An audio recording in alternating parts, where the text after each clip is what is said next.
Bonjour à tous et à toutes. Donc une rapide vidéo concernant le futur et le conditionnel et la correction du petit exercice que je vous avais donné. Avant de débuter, tout de même une petite précision. Alors ça me m'étonne pas tant que ça, mais enfin ça m'embête un petit peu. J'ai reçu 10 questionnaires seulement, hein, sur une classe de 24. Donc, bon, il y a peut-être deux trois cas particuliers, mais enfin là, ça veut dire que j'ai moins de 50% des élèves qui m'ont renvoyé ce travail qui était à déposer pour vendredi. Pour ceux qui l'ont fait, vous l'avez bien fait, je veux dire, vous l'avez bien rendu. C'est assez pratique par Pronote via ce système. Néanmoins, tout le monde n'a pas réussi à faire un bon devoir, donc c'est ce qu'on va essayer de voir ensemble là, par le corriger et éventuellement je reviendrai sur quelques points du cours, parce que là vous aviez le cours sous les yeux, donc il n'y avait pas tellement de difficultés, c'était que des cas qui étaient vus dans le cours. Donc vous trouverez, évidemment je ne vais pas mettre de notes, en revanche vous aurez, je rentrerai ça sur Pronote prochainement, vous aurez une compétence de langue, encore une, associée à ce petit travail. Pour ce que j'ai, voilà, ben, ça va de très loupé à complètement réussi. Mais bon, ça, vous verrez avec euh, les compétences. Donc, on y va. Ce que je vais faire, c'est que je vais corriger l'exercice et puis, pour pas que ce soit trop long, on ira voir dans le document de cours à quoi ça s'apparente. Donc, la première phrase, là, je crois que presque tout le monde a eu juste, à moins évidemment d'avoir fait une erreur dans la conjugaison, c'est-à-dire de ne pas savoir quelle terminaison utiliser. La première phrase était demain, nous, être, tout cela. Donc ici, j'ai un adverbe, un demain, qui est ancré dans le présent, puisque c'est pas le lendemain, hein, c'est bien demain, c'est par rapport à aujourd'hui. Donc le temps qui devait s'utiliser ici, c'était le futur. Donc demain, nous serons tout cela, S-E-R-O-N-S. Première phrase, pas de difficulté particulière. Deuxième phrase, déjà ici, il y avait une question de concordance des temps. Alors il y a ceux qui n'ont pas compris et qui n'ont pas compris le cours, et puis ceux qui n'ont pas compris ici l'intitulé même des questions, c'est-à-dire que vous deviez ou bien utiliser le futur ou bien le conditionnel, pas un autre temps. Le garçon pensait que la semaine suivante, il allait au cinéma. Donc le garçon pensait, penser c'est de l'imparfait. Donc la concordance des temps ici, je vous renvoie au cours. Le cours, on vous dit que le conditionnel, il est à la fois un mode et un temps, peu importe, mais que si il nous intéresse ici, c'est parce que comme temps, le conditionnel présent exprime le futur dans le passé. Donc puisqu'ici j'ai un début de récit à une phrase qui est dans les temps du récit, c'est-à-dire ici l'imparfait, le garçon pensait que la semaine suivante, il irait, I-R-A-I-T. Donc là, c'était du conditionnel qu'il fallait mettre, évidemment pas du futur, ni quoi que ce soit d'autre. Troisième phrase, je vous avais précisé, information incertaine. Alors, quand c'était correctement conjugué, j'ai accepté deux types de réponses, parce que c'était juste dans les deux cas.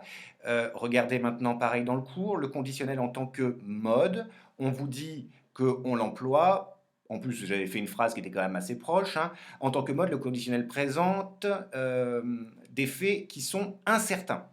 Il s'oppose donc à l'indicatif qui inscrit les faits dans la réalité. Hein, si je dis pour cette phrase-là, des sauterelles attaquent ou ont attaqué un champ de maïs, je suis évidemment dans l'indicatif, c'est-à-dire qu'il n'y a pas de doute, hein, j'ai la preuve de cela. Ici, j'avais marqué information incertaine, donc des sauterelles attaqueraient A-D-T-A-Q-U-E-R-A-I-E-N-T, un champ de maïs. Certaines d'entre vous ont préféré le conditionnel passé, donc ça se défendait complètement. Simplement là, j'avais pas mis d'indice parlant de quelque chose d'antérieur, comme dans la phrase numéro 4. Donc vous pouviez mettre, encore une fois, si c'était justement conjugué, vous pouviez aussi mettre des sauterelles auraient, A-U-R-A-I-E-N-T, attaqué et attaquer participe passé. Et comme c'est l'auxiliaire avoir, pas d'accord. D'accord. Donc attaquer, A de T, A, Q, U, E, accent aigu. Les deux conditionnels, présent et passé, pouvaient être utilisés. En revanche, pour la phrase numéro 4, c'était également une information incertaine, mais il y avait bien ici cette borne, hein, c'est-à-dire la semaine dernière. Là, vous étiez obligé d'utiliser le conditionnel passé, c'est encore une information incertaine, je le répète. La semaine dernière, la pluie serait, S-E-R-A-I-T, tombée, T-O-M-B, E accent aigu, E, parce qu'ici j'ai l'auxiliaire être, donc mon participe passé, il s'accorde en genre et en nombre. Donc la semaine dernière, la pluie serait tombée, et non pas la semaine dernière, la pluie tomberait. Ça ne voudrait absolument rien dire. Ici, ce serait en contradiction. Évidemment, entre l'idée de passé et tomberait, qui serait ici plutôt pour exprimer le futur dans le passé. Donc attention, la semaine dernière, la pluie serait tombée. Pour une demande, la phrase numéro 5, je vouloir venir. Alors là, c'est quand même facile, c'était dans votre cours aussi, il n'y avait pas de piège. On emploie le conditionnel pour exprimer le souhait, le regret, la supposition. Donc ici, évidemment, demande, hein, c'est en lien avec le souhait. Et en plus, c'était facile, puisque normalement, n'importe qui d'entre vous utilise cette tournure-là. Hein, plutôt que de dire je veux venir, quand on est un petit peu poli, on dit je voudrais venir. Donc, voudrais, V-O-U-D-R-A-I-S. Ensuite, pour la 6, nous avions conseil. Et là, conseil, ce n'était pas dans le conditionnel qu'il fallait chercher, c'était dans le futur. Regardez dans votre cours, il est employé aussi pour donner un ordre ou un conseil. J'avais pris comme exemple, tu passeras par ce chemin pour rentrer. Et là, je vous avais mis une phrase, tu prendras la voiture pour venir me chercher. Donc, tu prendras, attention à la conjugaison, P-R-E-N-D-R-A-S, puisque c'est la deuxième personne du singulier. Tu prendras la voiture pour venir me chercher. Alors évidemment, ce n'est pas forcément un emploi du futur qu'on utilise tous les 4 matins, mais c'était dans votre cours, et franchement, si vous aviez fait l'exercice avec le cours sous les yeux, il n'y avait pas tellement de doute. La 7 est le cas que j'aime bien, mais qui est un peu littéraire, on l'emploie assez peu souvent, il est vrai. Néanmoins, certains d'entre vous, vous l'avez parfaitement conjugué. C'était également du futur qu'il fallait utiliser. Donc pour le verbe être ici, le futur, ce sera S-E-R-A, le mauvais temps qui les a retardés. Regardez dans votre cours, il peut exprimer une supposition, et mon exemple était le même verbe, ce sera les embouteillages qui l'ont mis en retard. Donc, franchement, hein, mes deux phrases étaient quasiment pareilles, c'est-à-dire qu'encore une fois, vous faisiez ça avec le cours sous les yeux, vous aviez juste facilement à cette question. La 8. Elle savait, alors attention, elle savait, c'est de l'imparfait, donc ici la concordance des temps est nécessaire. C'est pas elle savait qu'elle réussira son examen, mais c'est elle savait qu'elle réussirait. Donc R, E accent aigu, U, 2 S, I, R, A, I, T, puisque nous avons la troisième personne du singulier, la P3, elle. Elle savait qu'elle réussirait son examen. Dernière phrase qui avait deux verbes à conjuguer, où je vous avais même mis une petite astuce, puisque j'avais mis directement pour le deuxième verbe l'auxiliaire, hein, pour que vous ne fassiez pas l'erreur. Pareil ici, tu me disais, nous sommes dans l'imparfait, tu me disais que je viendrais, donc ici c'est évidemment irrégulier dans la conjugaison, c'est un verbe du troisième groupe, donc je viendrai, V-I-E-N-D-R-A-I-S,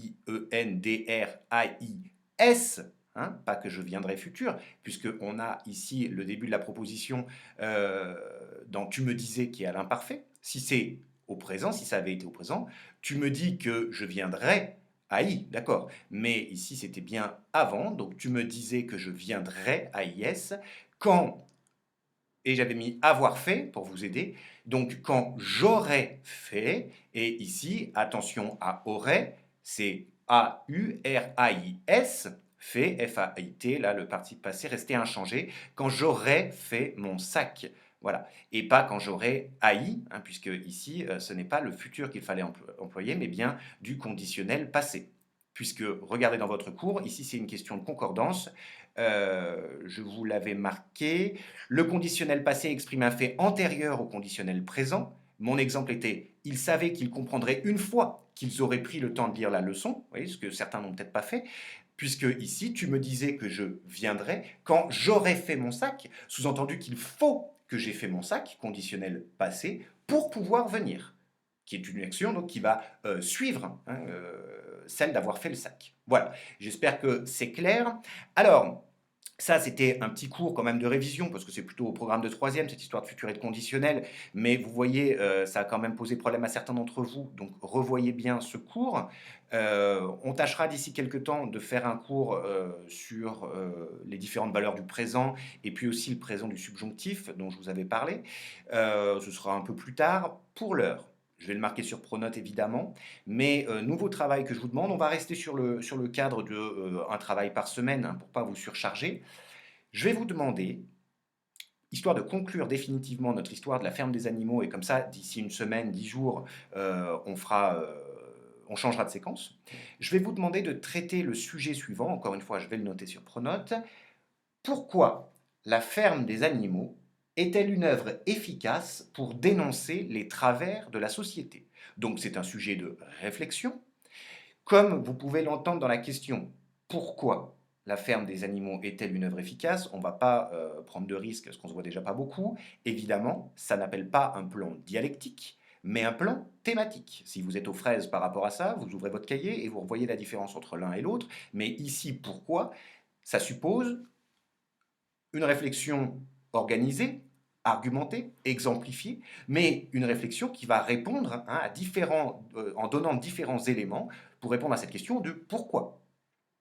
C'est-à-dire qu'il ne s'agit pas ici de dire oui, elle est peut-être efficace, non, elle est peut-être pas efficace, je ne vous demande pas votre avis là-dessus, je vous demande de m'expliquer pourquoi La ferme des animaux est un livre, un texte, un récit efficace pour dénoncer quelque chose. On a parlé de toutes les dénonciations, les parcours transversaux vont vous servir, de même que tous les cours qu'on a fait sur les premiers chapitres de l'œuvre.